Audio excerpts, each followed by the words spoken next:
Are people actually spending $20,000 renting accounts or purchasing accounts for a blessed reign inside of Diablo Immortal? From that, one, you get the ability to be one of the best in the server, of course, but you also get one of these different cosmetic cape cloaks that are pretty cool. But in my opinion, these are not $20,000 cool. Why am I bringing up this topic? Well, yesterday Apollyon put out this video. He said, you did it, $20,000 Blessed Reign service. And he was making the point that players were renting accounts or leasing accounts for that price tag so that they could earn this status inside of the game. Today I'm going to be breaking that down, giving you a little bit more information on what that actually looks like and if it actually is happening, because again, that blows my mind if that actually is happening. And then I have another topic I'm going to tackle as well regarding how to buy and sell accounts over in China, how it's being done over there, and what a whole transfer mechanic could look like. We're going to get into that a little bit deeper in the video, but let's start out with this 20K Blessed Reign as we just view these gorgeous cloaks as we do it. All right, so I have a bunch of notes here. Some of this came to me in a message this morning with some of these details, so I was looking into it, figuring it out, and I figured I'd share it here with you. I'm not going to name the person that brought me this information, but let's discuss it. So there are 12 server clusters in North America, each with 6 clans, 3 each cycle, getting Blessed Reigns. All right. If any of the information that I'm sharing with you guys here, you feel is wrong, incorrect, or just skewed in some way, let me know down below. 72 potential clans that we can go join to get ourselves a Blessed Reign. Remember, you just need to be a part of that clan to get that Blessed Reign. Is it realistic that someone would pay $20,000 to be a part of something like that? Or would you be able to just join one of these 72 potential clans that's in the running for this Blessed Reign, make relationships, join that clan, and be a part of it? Some may call that a freeloader, someone just coming along for the free ride. But I mean, $20,000. Apparently, according to the source that shared this with me, it's pretty easy to get yourself a Blessed Reign right now. As you can see, I don't have one. I've been in Immortal twice, and it has been a minute since I've been in Immortal, and I haven't been trying to be one. I haven't been trying to align with clans to get my clan along with it, and obviously our clan is a casual clan. We're not pushing for it ourselves. I don't particularly see the value in having one. I mean, would I like a cape? Do I love cosmetics? Of course I do. But for me, it's probably just not worth the amount of work I need to put into being an Immortal to get there. That's me personally, and I know that a lot of people are not on the same page. Today, Blessed Reigns are easy to get. You need 7 wins. Skip the 3 other strongest clans in the server, and he's saying that you have an instant win. I don't know how easy that actually is in reality. If you guys have experienced it, you could talk about that down below as well. So, would you pay $20K to get an account that would be capable of winning a Blessed Reign? Again, we're talking about in North America, where account buying and selling is against terms of service. We went over the terms of service in yesterday's video. Do you think that it would be worth going on the black market, call it what you will, it sounds so dirty, to get yourself an account that could be a part of a Blessed Reign like this? Let me know what you think. Now, this brings me to the next part over here, which is about the character transfer mechanic and what could happen here. And this is actually a good discussion point for today's video. NetEase has a website address, and it's 163.com. NetEase digital goods website is called CBG, which means China's treasure chest, which has a separate area for Diablo Immortal. I'm going to be sharing, actually I could probably share some of that with you right here, right now. Here we go. You can see right here, cbg163.com. This is the front page of it. You can see the web address up top as well. We'll get back to that in just a second. So here, how does this all play in? There you don't buy accounts, but you actually buy characters. After the transaction, the seller can select to which NetEase or Blizzard account the character gets transferred to. So it seems that if I were on this China system, I could take my account and build up my character, take my Crusader that I have right now, and I can sell it here without selling my entire account, but actually selling the character from my account, maintaining my main account. Well, this has a lot of benefits to it now, doesn't it, right? Let's decide that your boy Echo decides to quit playing Diablo Immortal tomorrow. I have an account with, I don't know, a couple of grand in it. Could I sell that account for $500-600? Well, if this system were in play, I could. And of course, China is getting a piece of this pie. I don't know what the piece is, but they're getting a percentage of all of the sales being done. So it doesn't hurt them. There's a lot of players, even a lot of big spender whale players who have played Diablo Immortal, played for a year and said, I'm out, I'm done. I got my 3K wings, I got my 5K wings, and I'm done, I'm out. Wouldn't it be cool if they could actually sell their character and get the money back in a way where it doesn't seem all sketchy, right? Where you don't have to do it in a way that that's against terms of service, where you could potentially get banned. Many people don't know that you can start a Chinese version on the Diablo Immortal, version of Diablo Immortal from the Blizzard launcher. So actually right here, so you need a Chinese phone number to do this, but you can come on over here and you can switch regions.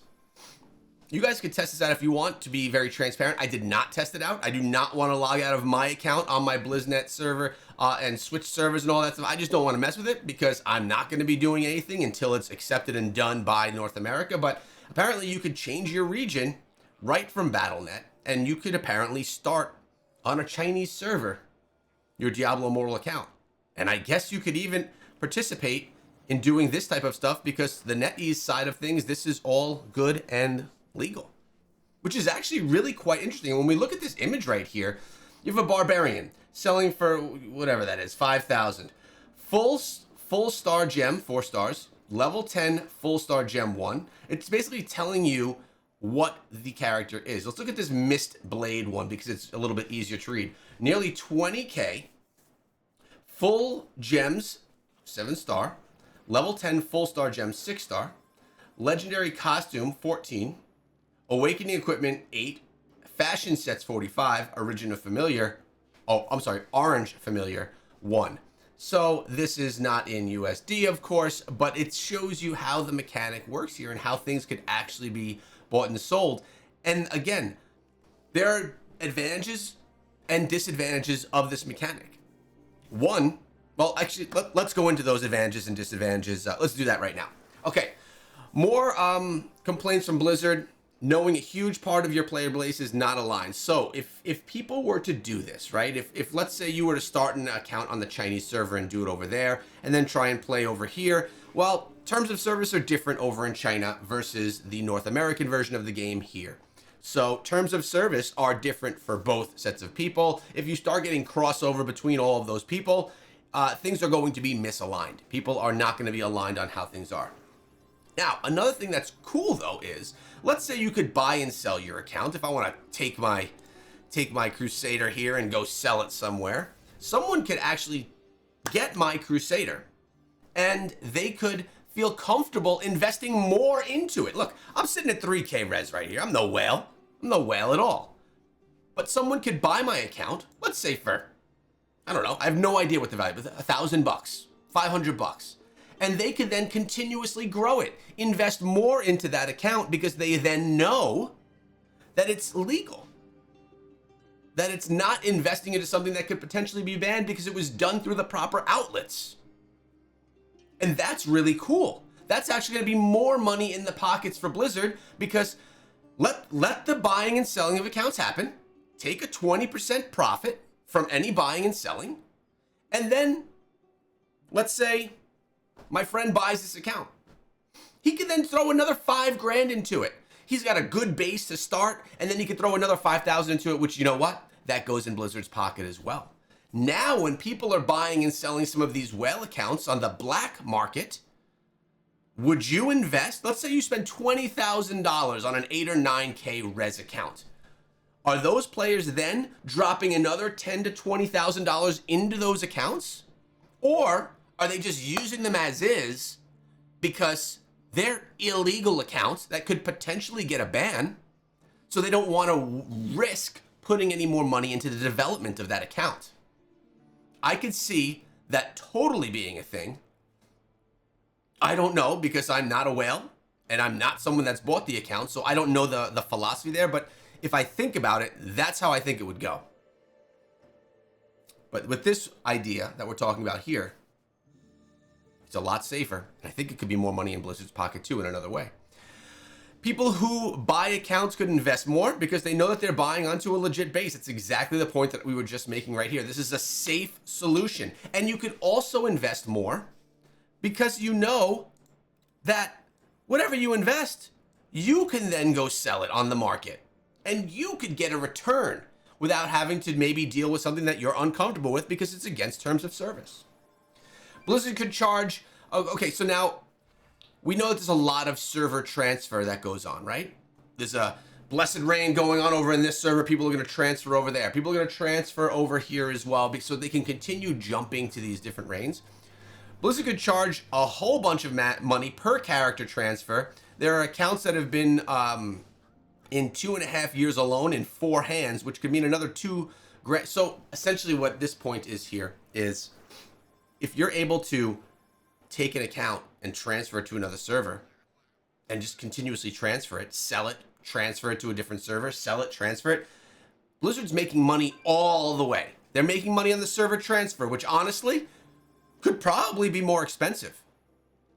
If people are abusing the server transfer system because they are jumping to Blessed Reigns around different servers, charge more for it. It'll dissuade people and make them not want to do it as much. Whatever it has to be. I've never changed servers. You get 1 free server transfer. But that could be another way that Blizzard could make money from this as well.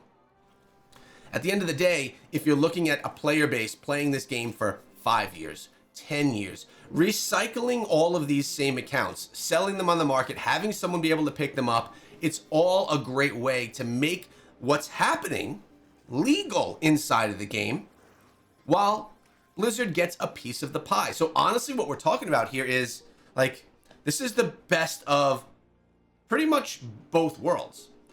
The buying and selling of accounts being allowed to happen, but done in a overlooked way by Blizzard so that it can be done in fair fashion, where the values are set. Not that they're not set in the black market, because I'm sure they are, but that they're just set in the Blizzard standard. Blizzard makes their money.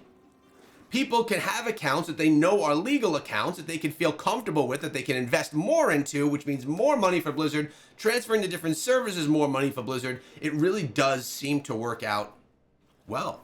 And if we think about new players, what would a new player say? Oh man, how am I going to ever catch up to these guys, right? Well, you have the catch-up mechanic, of course, but that doesn't catch up everything. Well, for people that want to be a part of that end game as well, they could pick up an account like mine. You know, mine wouldn't sell for much, and it would give them a big jump start on a day one inside of the game. But they'd have to invest whatever it would be to do that. I think that a solution like this could really calm down the community and kind of be a comfortable medium for everyone, except for whoever is running that, what is it called?